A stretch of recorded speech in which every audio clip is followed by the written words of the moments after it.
amasaha yo gutanga kiragiye kugera ariko siyo madamu ari mubye umugabo agiye kuyobora igihugu bagomba kuntora ibintu byose ndabyujuje ariko si madamu arihera ngiye kuba perezida w'igihugu ariko ubundi badatoye umuntu nkanjye atora ndera ubu igihugu giye kukibyimba perezida wacu Faida madamu Faida kuko mugabo mwiza wenda wase ufite confidence byinshi noneho haya wanigirije ikote reka sinakubwira ibintu byose wabikajabiziza ibya danje ko madamu tuzabana mu munwa niyo n'imiganda zifatika nabwo no munwa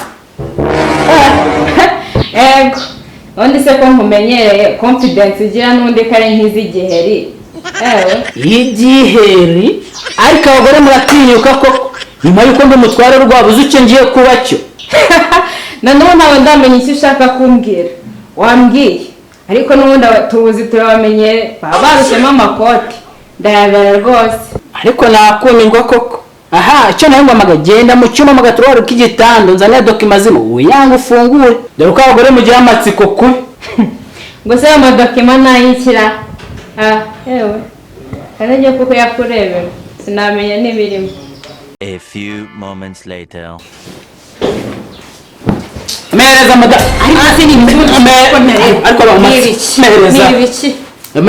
Mereza ni karamu.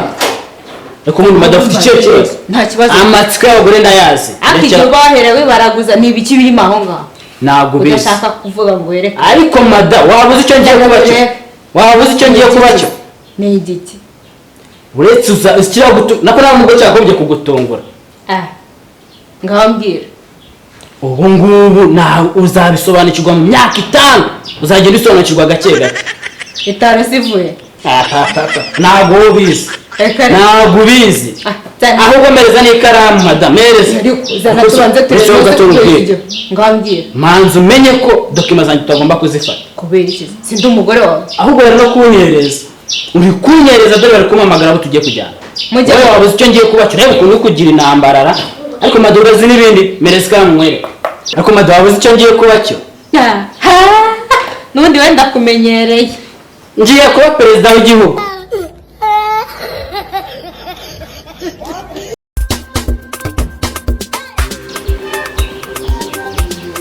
Ako madoro tuyiva kuko tujye muri kuba perezida w'igihugu. Perezida. Avuga ibyo uvuga urakomeje. Winyereza wowe. Perezida. Keretse rero ugiye kuba perezida wa koperative y'abanyonzi. Kandi se wa perezida koperative y'abanyonzi nta n'igare ugira. Ndetse nta n'iri. Ariko mada umunwa wawe aha. Welcome boss, welcome. Ariko nambaye neza.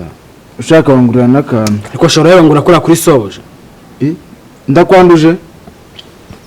Ariko akazi kora karakunaniye nzakwirukana. Uzambwire nzakukanira karakunaniye. Oya, ntabwo kanani. Rezo ubugo ko kanani wari umugati. Kingura vana igendere. Ariko se boss wansigiye akantu rwose nanjye ngaraba ko nakigenza. Ariko nta kibazo ufite sha. Kingura vuba. Aho tambuka boss.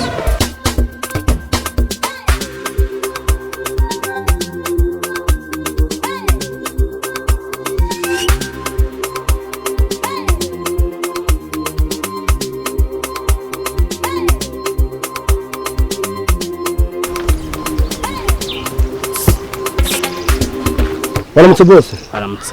Hanyuma aho naturutse mu musozi Miriya nazamutse usozi nzamuka wundi ngeze imbere mitamura n'umuhanda ndawuzamuka ndawumanuka none dore niko guhinguka ngaha. Hagati ikibazo ni ikihe? Ikibazo nyine ndi kugira ngo unyobore kuri komisiyo y'amatora. Mugabo nta kibazo afite. Hehe kuri komisiyo y'amatora cyangwa urajya unyobore ku ishansi. Ntabwo nshaka kubaka. Ndashaka kuba perezida. Najya ndashaka ko nguyobora ku ishansi ngo ngurangira hari akazi. Oya ko abantu harimo isebanya. Abantu harimo isebanya. Nawe ashaka kwiyamamariza kwa perezida. Urabona nyaba we. Niyo nkweto se ndabona wambaye naco. Iyo nkweto ntabwo ari izayobora. Nkweto ntabwo ari izayobora nibaza kubeshya. Ahubwo wowe ndagusabye uhita uboneraho no kumijwi guhera isaha ahubwo ugende ijwi nanjye ngiye kuba perezida none ijwi ahubwo we bazana abantu bose bagushyigikiye bakazanja inyuma oya kuko we cyo kurajya nawe ubwawe bagushyigikiye bazaze banje inyuma Oya. ko nawe ndashaka kuyobora wowe wagenda ukayobora nk'amashansiye cyangwa ukajya kuyobora izindi nzego ariho wiyamamariza ziriya nzego z'umutekano ziri hasi ariko kubanza wansuzuguye kubanza wansuzuguye urabona nakeye ndabibona ipantaro ndabona wambaye na congo ndi kubibona nakomeje kubikubwira imyambaro n'iyambara bake bo nkubwiye ugira inama y'umugabo we fata bari bose bagushyigikiye bazajya inyuma yanjye nawe rero ujye gushaka kudepoza ahandi kuri ziriya nzego z'umutekano ziri hasi ongira inama ntabwo nagira nanjye nakugira inama ahubwo nawe uzaba visi perezida wanjye visi perezida ahubwo nawe ngwino ujye kubinguriza 50 bigaragara ko watanze kandidatire naho perezida arazwi ni njyewe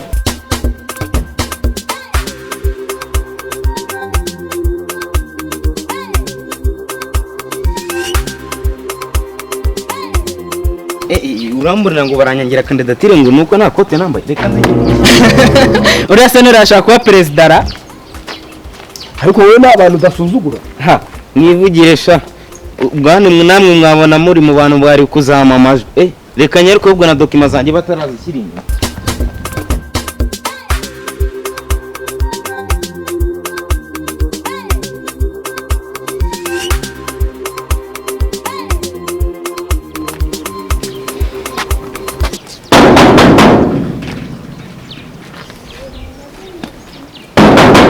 reba ngo niri bono riratinda gukingura ry'umukozi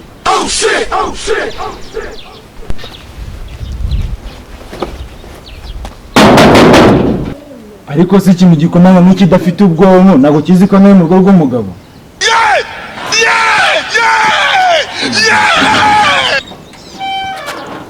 ese nawe bose nageze ngo n'izambwe zijya ziza zikagerageza gukomanga hano ariko sha urandebye umbonamo imbwa wowe imbere ariko sha yo nkomanze 1 2 3 ubuze uko nje gusabiriza kandi ana ari wanjye ntabwo nari nzi ko ari wowe bose gana ikimva imbere ako se bose ariko umuntu ufite ikihe kibazo ariko se bose rwose nta kibazo mfite